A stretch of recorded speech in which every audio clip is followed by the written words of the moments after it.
आज की इस अज़ीमुश्शान जलसे आम के सदर सईद शाह साहब, हमारे अपने कायद मोहतरम मुफ्ती मोहम्मद इस्माइल साहब, स्टेज पे तशरीफ फरमा तमाम ही मस्जिद इत्तेहादुल मुस्लिमीन के जिम्मेदारान, नौजवानों, दोस्तों, बुजुर्गों और जहां तक मेरी आवाज जा रही है, घरों में मुकीम मेरी पर्दा नशीन मां रहे हैं। आज का ये जलसा हमारा दूसरा जलसा है। पहला जलसा अल्हम्दुलिल्लाह खयाबान निशाद चौक में हुआ। आज दूसरा जलसा हम सैलानी चौक में हुए।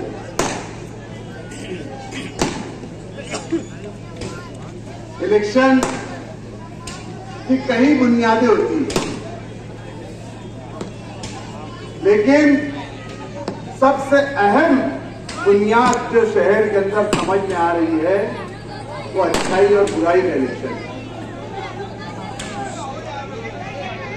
इलेक्शन इसी स्टेज से, इसी जगह से मैंने एक ऐलान किया था कि शहर के अंदर जो नशा आम किया जा रहा है, मेरी नस्लों को तबाह किया जा रहा है, मेरे नौजवान बच्चों का मुस्तकबिल खराब किया जा रहा है, तो मैंने ऐलान यहां से कहा था कि इसके जो भी जिम्मेदार होंगे हम उनके ऊपर सख्त से सख्त कार्रवाई करेंगे। यही मेरा जुमला था। और उस जुमले के कुछ दिन बाद, आज से 10 दिन के बाद, मुझे आगरा रोड के ऊपर एक जानलेवा हमला होता है। मेरे ऊपर मुझे गोली मारी जाती है। बात कुछ नहीं थी, किसी की जाती दुश्मनी नहीं थी, किसी से कोई मामला नहीं था। सिर्फ एक बात खराब लगी लोगों को, उन लोगों को जो इस काम में मुलविस थे, उन लोगों ने मुझे गोली मार दी। ये अल्लाह का करम है। और मेरी बता बाकी रखी थी अल्लाह ने, इसलिए मैं आज आपके सामने हूं। नहीं तो जिस गोली से मुझे मारा गया, जिस बंदूक से मुझे मारा गया, वो बंदूक और वो गोली अभी चंद दिन पहले बंबई के बांद्रा में बाबा सिद्दीकी के ऊपर भी सेम उसी बंदूक से हमला हुआ। वो बंदूक को बनाने वाला, वो बंदूक को बेचने वाला और वो बंदूक को चलाने वाला, उनकी गारंटी है कि ये गोली का मारा हुआ पानी भी नहीं मांगता। ये बोलकर वो फरोख्त करते हैं 9 mm की गोली मारी गई, 9 mm की। सिर्फ और सिर्फ ये अल्लाह रब्बुल इज्जत की कुदरत है, ये अल्लाह का एहसान है कि अल्लाह को मुझे बाकी रखना था, नहीं तो बात उस दिन खत्म हो चुकी थी। लेकिन अल्लाह ताला को शायद मुझसे कुछ और काम लेना है। जिस दिन मुझे गोली लगी, मैंने अल्लाह रब्बुल इज्जत का आसमान की तरफ देखकर कहा, अल्लाह, ऐ मेरे अल्लाह, तू मुझसे राजी है, मुझे बुलाना चाह रहा है, मैं आ जाऊंगा, मैं भी राजी हूं। लेकिन बोलते ना, जिंदगी और मौत अल्लाह के हाथ में। आप लोगों की दुआएं थी, कुछ लोगों ने तो ये कोशिश की थी कि एक तीर में कई शिकार हो जाएंगे। नशे का मामला भी खत्म, बोलने वाला भी खत्म हो जाएगा और सियासी मामला भी हमारे सीधे हो जाएंगे और शहर के मामला भी हम शहर को डरा देंगे और धमका देंगे। इनकी ये प्लानिंग थी। लेकिन अल्लाह जिसे रखे उसे कौन चखे। मेरा बोलने का मकसद ये है कि आज हमारी जो नस्लें हैं वो एक मुनज़्ज़म प्लानिंग के तहत तबाह की जा रही है। मैं मुफ्ती साहब से एक वादा लेना चाहता हूं, यहां पर इस मजमे में वादा लेना चाहता हूं कि मुफ्ती साहब इंशाअल्लाह ताला चुनकर तो आप ही आएंगे, लेकिन कि जो लड़ाई मैंने यहां से शुरू की थी उस लड़ाई को तुम मेरे बनने के साथ इस शहर के लिए मेरे कांधे से कांधा मिला के खड़े रहेंगे। मैं आपसे ये वादा लेना चाहता हूं मुफ्ती साहब, मेरी नस्लों को बचाने के वास्ते मैंने वादा लेना चाहता हूं। मैंने अहद किया हूं, मैंने अपने आप को वक्त किया हूं कि मेरी जान अगर मेरी कौम और मिल्लत के लिए, मेरे नस्लों के लिए जाती है तो जाए, 3 नहीं और 30 गोली खाने के लिए मैं तैयार हूं, लेकिन कौम और मिल्लत का सर झुकने नहीं दूंगा, कौम मिल्लत के मुस्तकबिल को बर्बाद नहीं होने दूंगा। आम जलसों में और मीटिंगों में हमारे मुखालफिन बोलते हैं ये भ्यां भ्यां रोएंगे बोले, क्या बोलते हैं? भ्यां भ्यां रोएंगे बोले, आएंगे सबको बताएंगे देखो ऐसा हुआ वैसा हुआ। अबे भैया कल ही की बात है, बहुत पुरानी बात नहीं है। कल यहां पर एक साइटिंग के अंदर मीटिंग हुई मालदा में, पूरी बिरादरी के गुरुवार वार्ड के पूरे जिम्मेदारों को जमा किया गया और बड़ा एकदम भाई सब मोबाइल बंद कर लो, कोई ये बात नहीं होना चाहिए। हालांकि आधे लोग उसको अपने थे, वीडियो बताऊंगा मैं, वीडियो बात चालू हुई। पहले तो माफी मकबूल, आमीन गले जी तू माफ कर दे, अबे तेरा ऐसा माफ, तू माफ कर दे भैया, तू माफ कर दे। उसके बाद बोलते बोलते खुद भी माफी मांगे और बेचारा जिसने मीटिंग रखा था, जिसकी साइजिंग में मीटिंग थी, जिसने दालचा पकवाया था, उससे भी माफी मंगवाने लगा। वो भी माफी मांग रहा, उनके छोटे भाई भी माफी मांग रहे। और क्या बोला जाता आखिरी में? बोले मेरे अप्पा की बहुत याद आ रही है, मैं जब बिस्तर पे जाता तो मुझे नींद नहीं आती, मेरे अप्पा याद आते मुझे। आज अगर मेरे अप्पा इलेक्शन में होते तो मेरा क्या होता, मैं क्या नहीं करता। मैं भैया तूने तो चिंता, बेचारे हयात थे, अपने बाप की नहीं सुना। वो बोलते थे कि मैं मर जाऊंगा, यहाँ कमालुद्दीन पहलवान साहब मौजूद है, वो बोलते थे कि मैं मर जाऊंगा लेकिन कांग्रेस नहीं छोड़ूंगा। इसने जीते जी उनको इतना मजबूर किया और अपने बाप की नहीं सुना और कांग्रेस पार्टी छोड़ दिया। अपने बाप की नहीं सुनता, अपने बाप का नहीं हुआ तो तुम्हारा हमारा क्या होगा? ये सिर्फ मगरमच्छ के आंसू रोने आए यहाँ पर। बिरादरी बिरादरी बिरादरी, अरे मेरी बिरादरी, अरे मेरी बिरादरी। ये जो बिरादरी से आते हैं उनका सिर्फ 50 से 55 घर है माले गांव में, सिर्फ 50 से 55 घर है और बड़ा रोना रोते हैं बिरादरी बिरादरी। भैया तुमने बिरादरी को दिए क्या, ये तो बताओ जरा, बिरादरी को दिए क्या? माफ करना बिरादरी के लोग, अगर आपको मेरी बात खराब लग रही होगी तो मैं अल्लाह वास्ते आपसे माफी चाहता हूं, लेकिन आज हर बात बोलूंगा कि इन रहनुमाओं की वजह से, इनके काले करतूतों की वजह से, कुछ लोगों की वजह से आज पूरी बिरादरी को बदनाम किया जा रहा है, पूरी बिरादरी को बदनाम किया जा रहा है कि ये बिरादरी में नशा बहुत है, ये बिरादरी में ये बहुत है, ये बिरादरी में वो बहुत है। अभी जैसे हमारे एक मुकर्रिर साहब बोल रहे थे कि यहाँ सट्टा टीपा जाता है, यहाँ ऐसा होता है, यहाँ वैसा होता। मैं उनको भी कहूंगा कि भैया कुछ लोग हैं, सिर्फ कुछ लोग हैं, चंद लोग हैं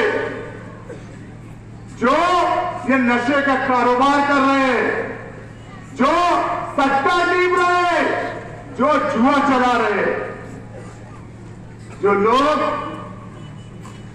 ये बिरादरी करते और बिरादरी को 2 नंबर के धंधे के अलावा कुछ नहीं देते। इन्होंने पूरी बिरादरी को बोल दिया जाओ प्लास्टिक का कारखाना चालू कर दो और चोरी करो, बिल की चोरी करो, हमको 13,000 रुपया महीना। वो जैनिया ऐसे गाड़ी टोपी एकदम, वो बोलते ना कुछ लोग यहाँ फरिश्ते बने फिरते हैं, अगर मेरे हफ्ते लग जाए तो हिस्सा बन जाए। हफ्ता लेता हफ्ता, लोगों से हफ्ता वसूली करता बिजली के नाम पर। अरे चलो उनका खमीर ही वैसा है, मान लिया यार, वो उनका इसमें ही चलने वाला है, हफ्तेवारी में ही चलने वाला है। लेकिन मेरी बिरादरी के लोग, तुमसे प्लास्टिक कारखाने की चोरी करवाई जा रही, हराम खिलवाया जा रहा, तुम्हारी नस्लों के अंदर हराम पैदा किया जा रहा। मुझे बताओ, अगर जिनकी नस्लों में शुरुआत से हराम डाला जाएगा तो वो बच्चा बड़ा होके क्या अपने बाप की सुनेगा या वो किसी की मानेगा? प्लास्टिक कारखाना, अरे तुम तो एमएलए थे ना, एमएलए थे ना तुम तो शहर के, दक्षिणी बिरादरी का प्लास्टिक कारखाना था। अरे तुमने सब्सिडी का काम करना था, सब्सिडी लाने का, कि हम सब्सिडी लाएंगे, तुम्हारे प्लास्टिक कारखाने में सब्सिडी देंगे। लाने वाला होना, देने वाली गवर्नमेंट है गवर्नमेंट। ये हमारे आजी यूसुफ इलियास साहब ने एक तंजीम बनाई और मुफ्ती साहब को साथ लेकर पावर लूम के ऊपर जो सब्सिडी लाई, तो तुम तो एमएलए थे, तुम तो बहुत अपने आप को दानिशमंद बोलते हो ना। क्या करे तुमने? अरे लाते सब्सिडी, लेकिन नहीं, तुमको तो हफ्ता होना था ना। और हराम बोलना है लोगों के अंदर, हराम। भाइयों, तुम अगर अपनी औलाद को हराम खिलाओगे, अपनी नस्लों को हराम खिलाओगे, चोरी चोरी है, हमारा मजहब बोलता। कोई अगर ये बोलता होगा कि चोरी नहीं होएगी, पावर बिल, हम जिस मुल्क में रहते हैं उस मुल्क के कानून की पासदारी करना चाहिए, ये हमारा मजहब हमें बोलता है। कुत्ता गोली, नशा, हर चीज, जो ग्रुप जा रहा, नया ग्रुप जा रहा, चल तू एमडी ये इलाके में तू बेच दे, फलान जमूर नाले में तू बेचेगा, जमूर स्कूल के पास तू बेचेगा, अली अकबर पर तू बेचेगा, यहाँ संडास के पास तू बेचेगा। बाकायदा नौजवानों को पहले आदत लगाई जा रही है, आदत, और फिर उन्हीं नौजवानों से काम किया जा रहा है। आज हमारे यहाँ जलसा है, जरा आसपास देखो तो कहीं पुलिस वाले हैं क्या? होंगे भी तो एक दो होंगे। आज खयाबान निशाद चौक छावनी बना हुआ है, छावनी। क्या बना है? छावनी। इधर पुलिस का डब्बा, उधर पुलिस का डब्बा, उधर पुलिस की गाड़ी, 100 पुलिस की गाड़ी, और ये लोगों का डर निकाल रहे, डरो मत, मैं ऐसा है, मैं वैसा है, मैं नारायण राणे को ये कर दूंगा, मैं इसको वो कर दूंगा। मैं मिस्टर आसिफ राणे,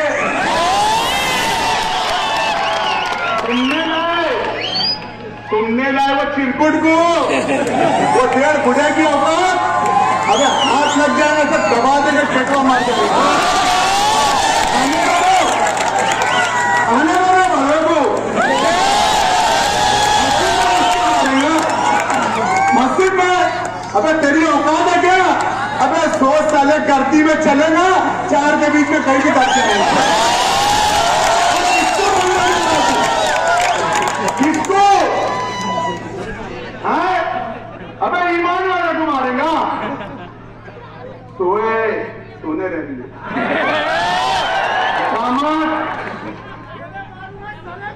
जगह समझा क्या? चिरकुट, और यहाँ तेरे जो हवारी मवारी है उनको भी मना कर। वक्त की बहुत कमी है, बोलना बहुत कुछ था, लेकिन आज मैं एक अपील लेकर आपके सामने आया हूं। मेरा दर्द लेकर आपके सामने आया हूं। मेरी मां बहनों, जहां तक मेरी आवाज जा रही है मेरी मां बहनों, ये दर्द मैं तुम्हारे पास लेकर आया हूं।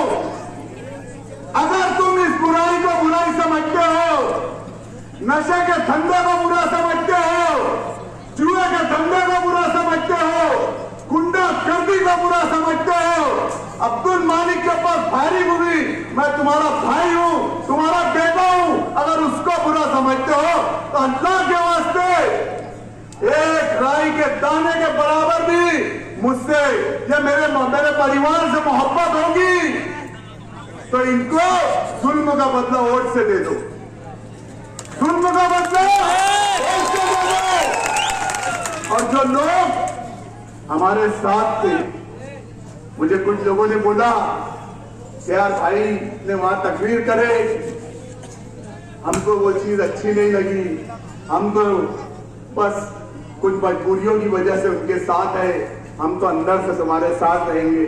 अंदर और बाहर वाला काम करना मत क्या, जो वहां है, जो मेरे अपने हैं, अगर वो वहां गए तो मैं ये समझूंगा कि अब्दुल मालिक से फायरिंग करवाने में तुम भी मुलविस हो। और अब्दुल मालिक के आगे जो होने वाले अब्दुल मालिक के साथ मेरे ऊपर हमला हुआ था, मैं 2 साल पहले तो मुझे हमले की खबर थी, लेकिन मैंने किसी को बोला नहीं कि मेरे ऊपर हमला होने वाला है। मैं आज फिर बोल रहा हूं कि आगे भी मेरे ऊपर हमला होगा हमला, और शायद मैं मरूंगा, लेकिन मैं ईमान हूं, अल्लाह रब्बुल इज्जत की कसम खाकर बोलता हूं कि जब मैं पहली मरतबा खाना काबा गया था तो मैंने तुम्हें यह दुआ मांगा था कि अल्लाह मुझे मौत देना तो शहीदी की देना, या कोई सादी मौत मत देना, मुझे शहीदी की मौत देना। और इंशाअल्लाह ताला मेरा अल्लाह मेरी सुनेगा और मैं इस कौम और मिल्लत के लिए शहीद होऊंगा।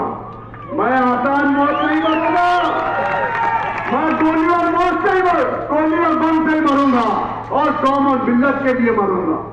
बस यही अपील है, हम कोई बिरादरी बात नहीं कर रहे, हम किसी शाह को नहीं बांट रहे, किसी सैयद को नहीं बांट रहे, किसी पठान को नहीं बांट रहे, किसी अतार को नहीं, मनियार को नहीं, किसी अंसारी को नहीं। हम तो सिर्फ एक मकसद लेके उठे, एक मकसद, एक झंडा, ओरिजिनल झंडा, ओरिजिनल हरा झंडा,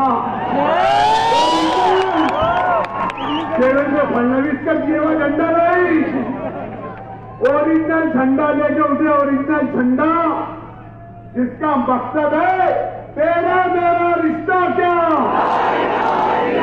तेरा मेरा रिश्ता क्या, तेरा मेरा मकसद क्या। अल्लाह हाफिज।